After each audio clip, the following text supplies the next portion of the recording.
နေ့လိုခေကြီးထဲမှာအပေါ်ဆုံးကဘာလဲလို့မေးရင်မိမလတွေပါပဲရှားပါဆုံးကတော့ထက်မြက်တဲ့မိမတွေပါပဲငွေများများသုံးနိုင်ရင်လွယ်နဲ့လှလို့ရတဲ့ယနေ့လိုခေကြီးထဲမှာရုပ်ရည်တစ်ခုတည်းအပေါ်ကိုအားဆိုင်ပြီးအရေးအချင်းနဲ့အတွေးအခေါ်ပိုင်းတွေကြတော့လှစ်ဟာနေတဲ့မိမတွေမှာတပုံကြီးပါ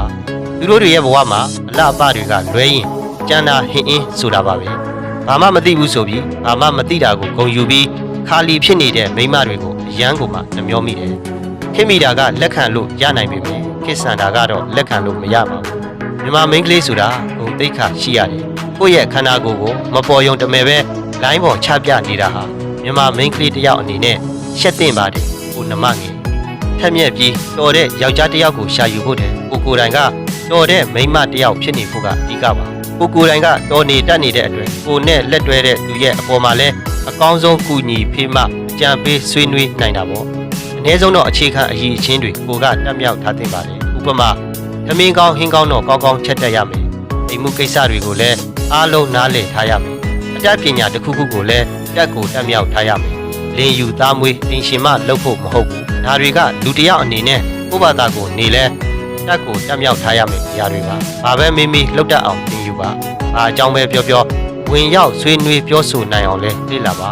ဘယ်ပညာမှလောကကြီးမှာမလိုအပ်ဘူးဆိုတာမရှိပါဘူးကိုတက်မြောက်ထားတဲ့ပညာနဲ့အရည်အချင်းတွေအားလုံးက